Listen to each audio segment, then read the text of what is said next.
Skeleton Crew, Season 1, Episode 7 Thoughts. This episode is called We're Gonna Be in So Much Trouble. Another episode I love. Spoilers for everything Star Wars leading up to and including this episode. And the episode is rated 12 plus, so this video be. Let's dive right in. So, yes, obviously, gonna talk about the cliffhanger, but I want to get some other stuff about the episode out of the way first. So, let's see. At the start of the episode, let's see. Yeah, the pirates reached the cloud. And I do think it is very clever to hide at Atten inside that thing and have this, you know, zappy force field thing, which just really makes me wish. I gotta, as soon as my wrists are better, I'm probably gonna be playing some more Red Alert. It's been way too long. But yeah, let's see.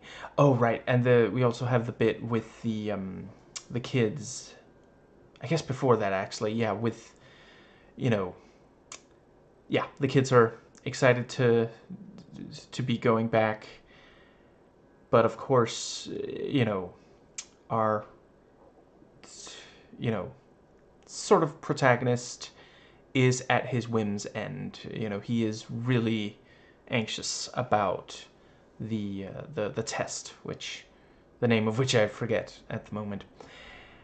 I really appreciate how much Fern has grown. Like, she still wants to be in charge, but early on she was like giving orders and like really running things, which, you know, yeah, she takes after her mother. There's a lot of kids of like CEOs and such that get into this habit of kind of ordering people around. You know, it's something they have to unlearn, basically.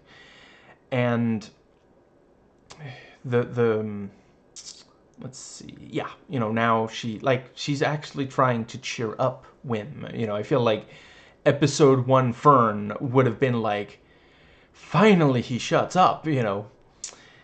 And let's see, yeah, I think that does get us to the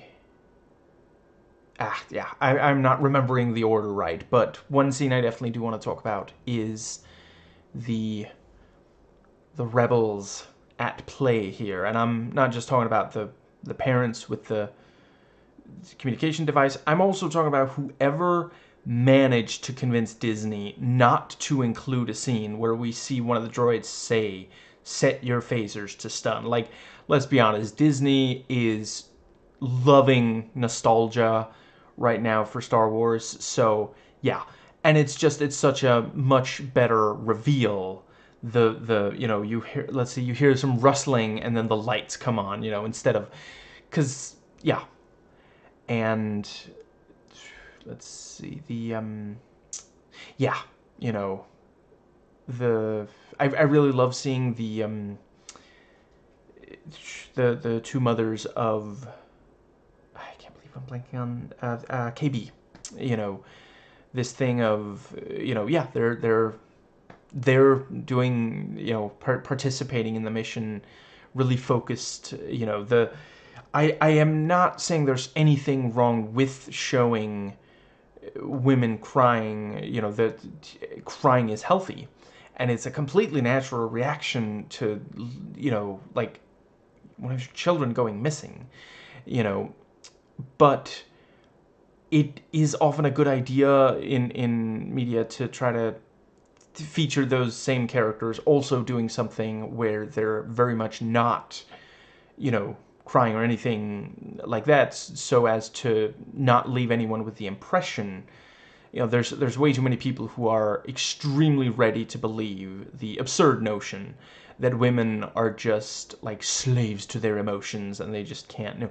No, what they are is better at actually expressing their emotions in a healthy way. There's a lot of men who it would be much better if they could cry or verbalize what's wrong, because what they do instead of that is hit a wall or worse. And yeah, ultimately the robot security and the kid's parents, they have a bit of a disagreement. The parents have their hearts set on playing keep away. The robot guards really want to play, stun, you're knocked out. They end up compromising. And I think that does pretty much get us back onto the frigate, which is where, again, the nostalgia comes in, because, yeah, like, straight up, the small team of diverse rebels, diverse is, I'm using that as a positive, not a negative, have their ship, tractor beamed in, and they manage to fool some of the people that tractor beamed them in. They escape not long after, just like A New Hope. Like, it's very, very blatant. I quite liked the stuff with the pirates in the episode. The thing with, they arrive and, Jod is like, I'll go, and, Brutus is like, do you really, do I look like my lycanthropy, manifested yesterday? Come on, man. I'll send someone else. He's someone else. These pirates have got to hail from the Star Wars equivalent of Springfield, because they are the most easily swayed. Like, Brutus opens his mouth and immediately like, yeah, screw Jod, and then Jod, like, turns his head slightly, and they're like, Jod's got a point. Like, just, anyway. And I thought they did a really great job on the tension with the airlock.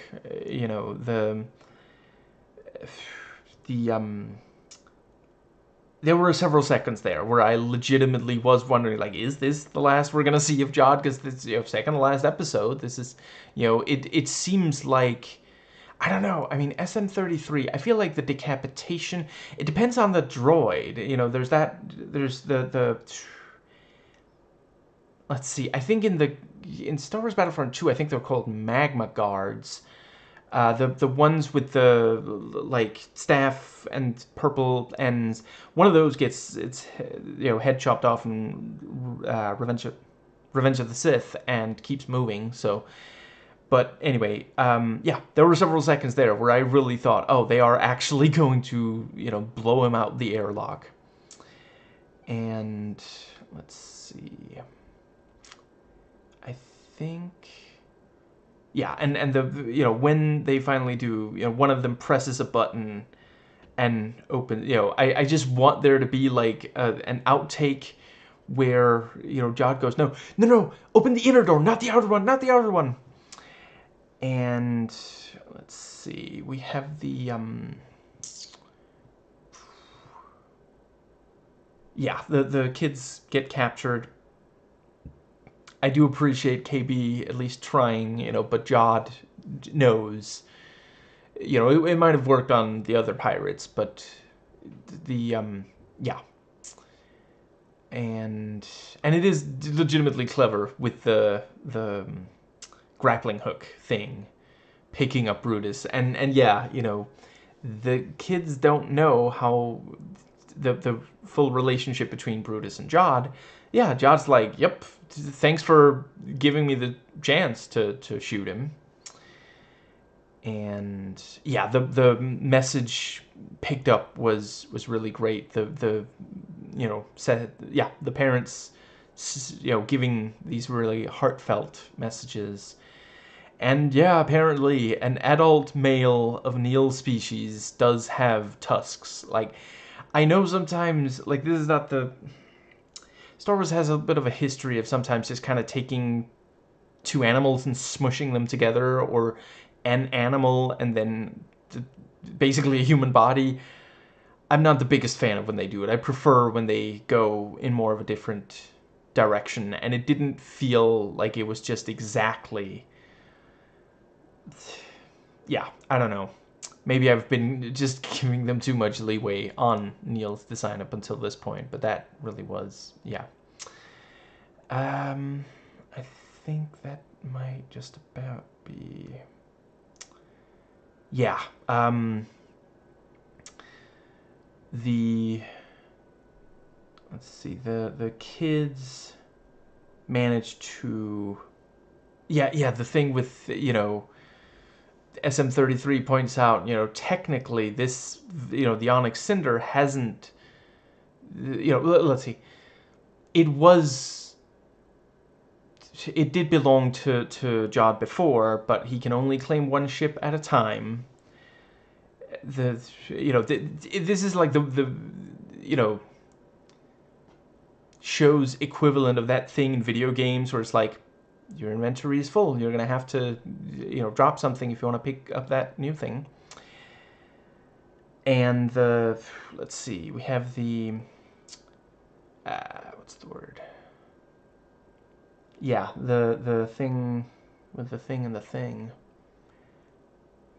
Yeah, you know, now he's in charge of the frigate, and, you know, there's, right, also the bit with, you know, Fern saying we gotta make a plan, and then Wim, you know, jumps in.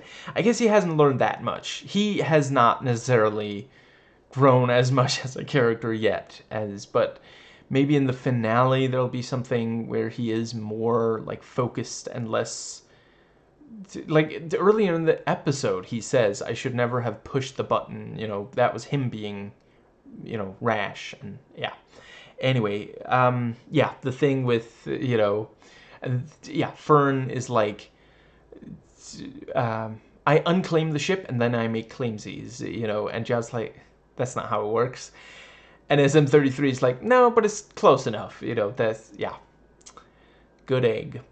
And we don't see 33 like really fighting the pirates, but there's enough action in the episode otherwise, and we did already get a really cool scene of that in, I want to say, episode 2.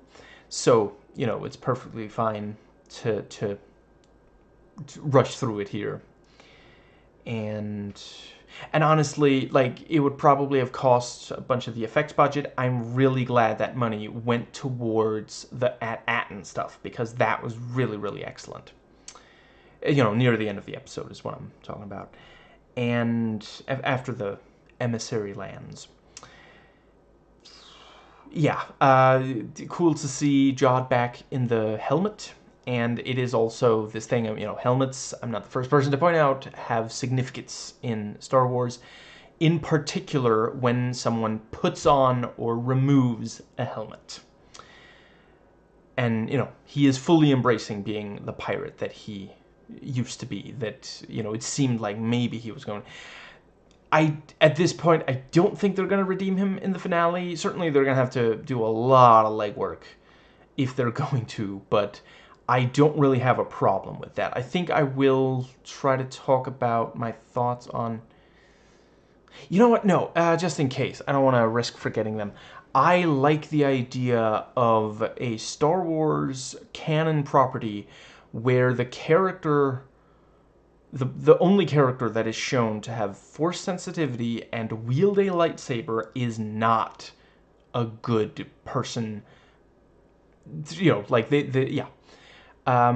Certainly, you know, some characters on the Acolyte, you could say, but I mean, I feel like everyone there is a shade of gray, some darker than others, but it seems like Jod is straight up a villain, you know, and that's not really something. Usually when there's a villain wielding a lightsaber in a canon Star Wars, at least, you know, live action or animation, I haven't read the books or the comics and all that. I'm not saying there's anything wrong with them, but just, you know, and I haven't played all of the games either. But yeah, I just think that's, it's interesting. It's something we haven't really seen before. And it is worth noting, you know, we gotta keep in mind, the Force is not like something only good guys can, you know, use, nor are lightsabers, you know. I think, right, we still don't know who the supervisor is, but I'm guessing we're gonna see in the finale, because apparently the supervisor's on their way. So I don't want to discuss the theory that I've heard, just in case, because I don't want to spoil anything, but yeah, obviously we're gonna be talking about, when I do my video on the finale next week, I'll talk about the supervisor and maybe bring up the theory. We'll see.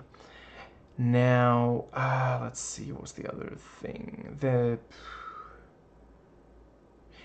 I did think it was, good expectation subversion that Jod did make it onto the Onyx Cinder, because yeah, there was just enough time. We did see him wake up and like be frustrated, and there were a couple of seconds after that before before they left the frigate. I think, yeah, and he's got like force powers. Maybe he did a force jump, force run, one of those. Yeah.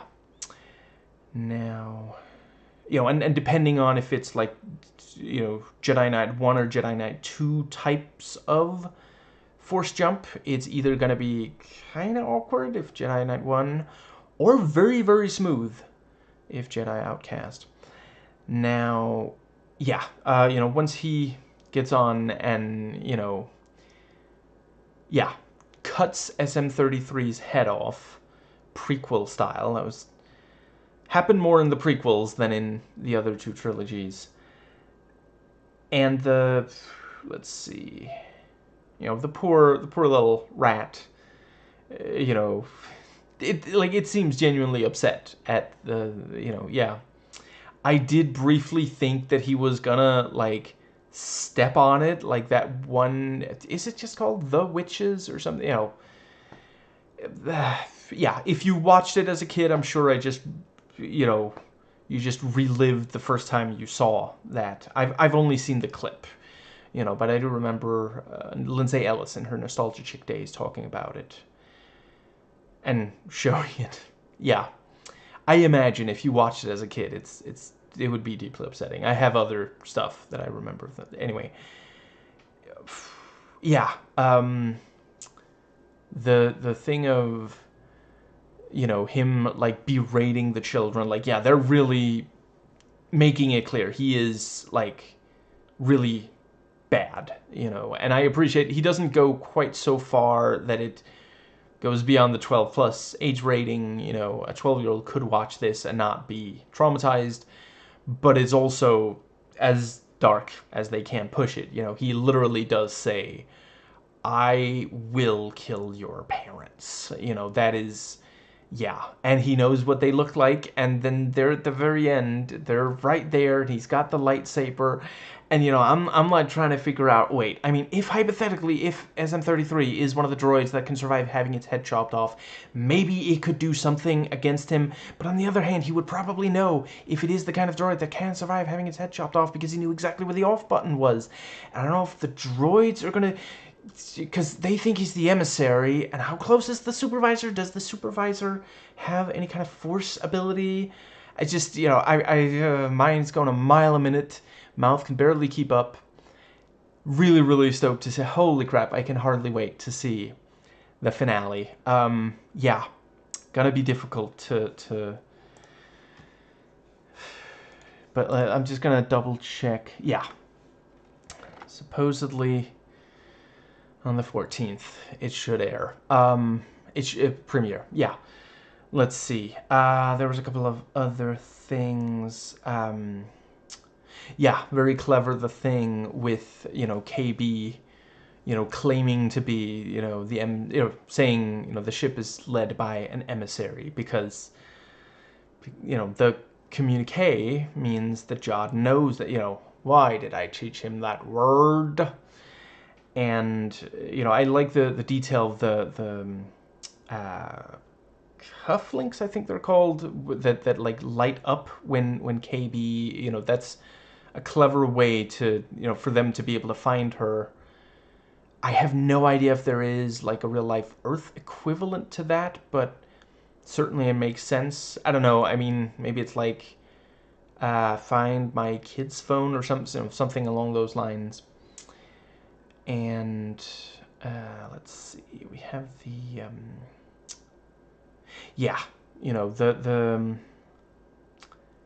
evidently, the leadership of At-Aten also have a jet. What kind of jet? I'm not sure. but it comes out of the grassy hill. And I really love that, you know, yeah, you have the autopilot thing, and then right, and I think it was Neil, it was one of the kids, is like, you know, explaining to Jod, and he's like, I know, you know, just yeah. And I like, you know, I think was it Wim standing up for Neil, like, leave him alone, you know, that's legitimately a sweet moment. And you know, Fern, like, clearly wants to say something or do something, but, you know, she can't in this exact, yeah, it's, you know, palpable frustration. Let's see, and I think that does right. Yes, the yeah. So the autopiloting sequence, you know, lands right on that big metal thing, and then, like, there's a thing that, like, locks the onyx cinder in place. And the moment that you see that, because, you know, is that like a bike lock, you know, so nobody steals the vessel?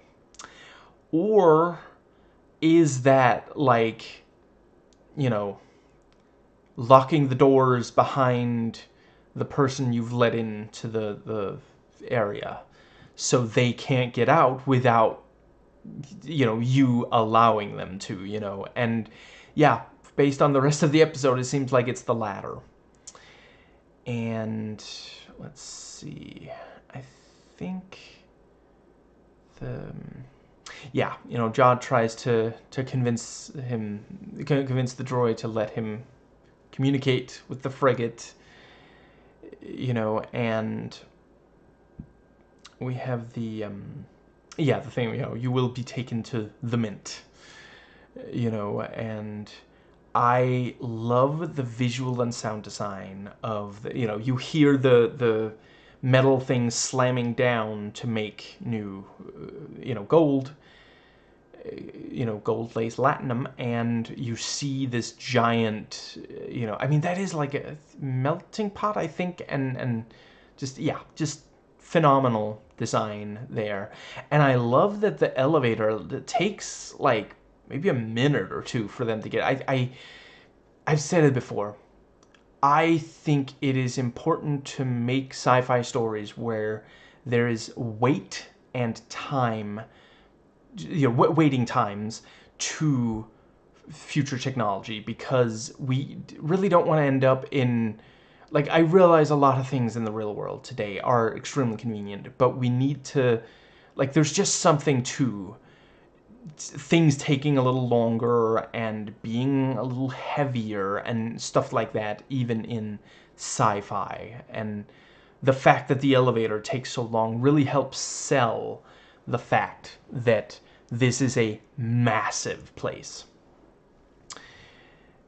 You know, like, hypothetically, imagine if it was down in a quarter of the time, maybe, and it still showed the big machine, but only, you know, spent less time doing so. It just wouldn't have the same impact, you know, this, because for Jod, this is what he's dreamt of, you know, this is what he wanted in the, yeah, actually, yeah, the opening of this show, if I recall. From what I recall, the very first thing we saw was Jod and the pirates.